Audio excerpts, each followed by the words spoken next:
All right. Welcome, everybody.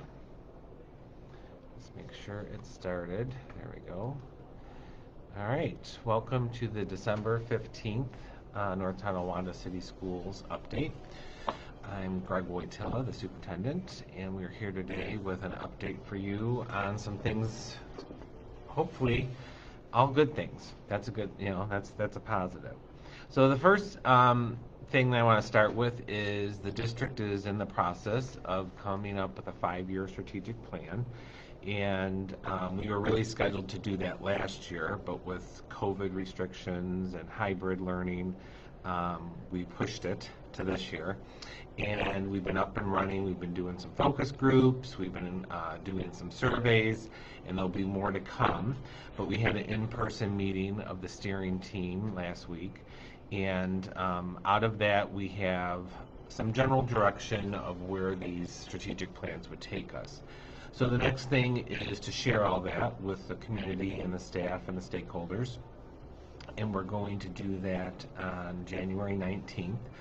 It is a Wednesday. It is typically the board's second policy meeting, and we're going to turn it into a town hall where you can participate either via Zoom to hear what the plans are looking like and give us your input, or come in person, and then we'll go into breakout rooms here at the ad building. So we're hoping that if that day and time works for you, January 19th at 6 p.m., you'll join us either virtually or in person here at the ad building on Walk Road.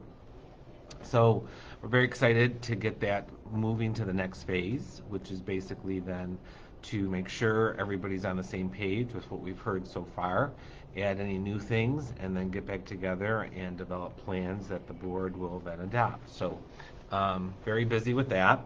We also have a change to the breakfast program coming in January.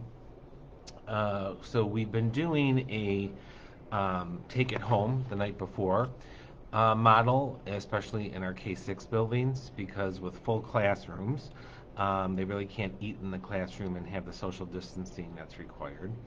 And when we do lunches, times are staggered. Breakfast all has to be done within like a 20-minute time, and there's just no way to fit them all in. So we've been sending it home the night before. The state currently is telling us that we can't send the Monday breakfast home on Friday anymore. So starting in January, when we come back on the 3rd, there will be 4 breakfasts delivered the night before. And we're still in process working with the state to see if there's something else we can work out for that. But that's a change for some families I know that depend on that.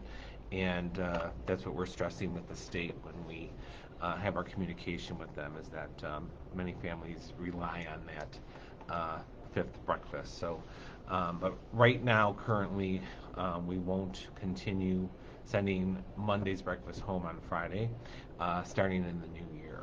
So we have those 2 big things that are changes. The strategic plan for January on the 19th, and the change to the breakfast, especially at the K-6 level. So, but we're going to continue to work on that, and if anything changes, we'll let you know through a global call or through the newsletter that the school sends home at the K-6 building. Things in COVID land here have been relatively quiet, fingers crossed, because we're not seeing a huge uptick after Thanksgiving like we did after Halloween, so that's good. And we're hoping that that continues after the Christmas break as well. One other change is that the county did adopt that if your child is identified as a close contact, they've been told to quarantine for 10 days. What the county is allowing us is that if your student, your child, is a close contact, has no symptoms in the first 5 days, they can get a test at a number of sites that the nurses will tell you about if you're one of those people affected. And if it's negative, they can return on day 8. so they're back to school on day 8, 9, and 10 instead of being out for 8, 9, and 10. So that gets them back 3 days sooner, and we're hoping that that 10 trend continues. They see a positive with that, and that they even make changes to get kids back sooner than later, because we know we need them in school. That's the best way to continue learning. If you have questions or comments, feel free to type them in so that we know people are watching and that we can answer them. We do have off from Friday, December 24th until really Sunday, January 2nd. We resume school on Monday, January 3rd for the winter recess, and that's coming up after next week. So it went fast. So it's a short time, it seems, between Thanksgiving and Christmas that we're already here.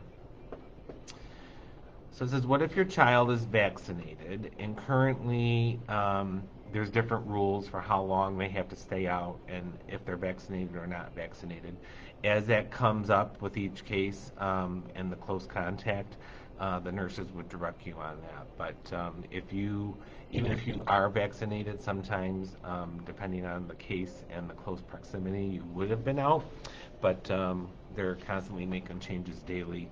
We met Tuesday, and everyone in Niagara County is starting that new process I just explained. And if we get an update on vaccinated being different, we'll let you know. Let's see if there's anything else here.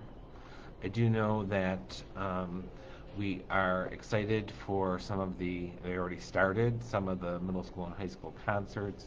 NTI will be doing a virtual concert this year, and then we'll look to see what we can do different in the spring if hopefully after the winter and the push with the flu season and everything is over, we can get back to some normal gatherings with taking the precautions that the state's telling us we need. Is 12/23 a half day for K-6? I know it is at the middle school. I do not believe it is for K-3. Check my district calendar just to make sure something wasn't added.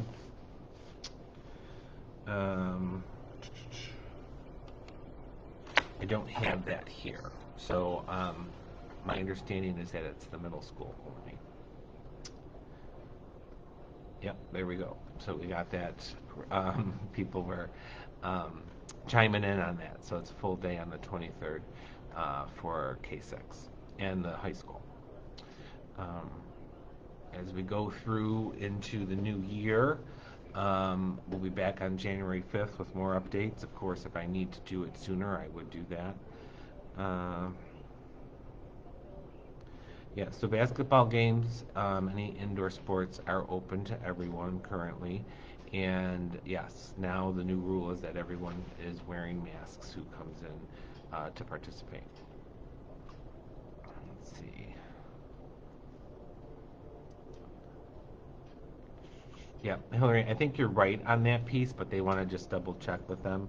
And the follow-up on if they were vaccinated or not is something that the Department of Health chimes in with us when we tell them who the close contacts are. So I think you'd be right with that. Are basketball games open to everyone? Yes. Yeah, so right now in New York State, and I know it's sometimes by county is different, but the governor is suggesting the mask mandate for any indoor activities. And then, of course, store owners can change that as you must be vaccinated or not. But I'm not hearing too much about that in Niagara County. All right, what else we got here? All right. Not a ton of new news. The board will be starting the budget process. As always, it's had their first sort of overview of it at the December 1st meeting. The next run will be on January 5th. We're excited with some hopefully STEAM activities that we're planning here at the different buildings. Some of them are piloting it, and maybe we will be able to FaceTime live from a STEM den, is what we're calling them, in the schools, and we're excited to get that up and running. We hope to be able to show you that in January or February.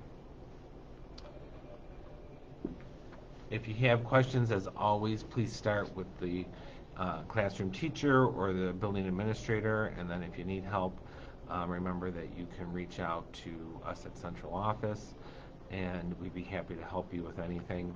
Our Family Support Center is up and running. We did get a new person after the last one left, and I know it took her, just a little while when she started to get to know what we already had in place and to make some new contacts and do that. But we're excited for that. Our Boxes of Hope is coming out. So if you needed help for the holidays, there was a sign-up sheet for Boxes of Hope. If you missed that and you still need help, you could contact the building just to let them know, because lots of times different organizations will contact the school and the district asking who and how they can help during the holidays.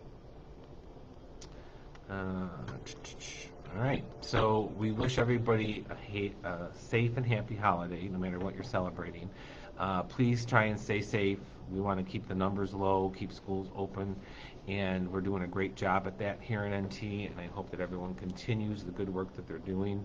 And I wish you all a safe and happy holiday, and we will be back in the new year. So take care, and we will be back on January 5th. Let's see. Take care. Bye-bye.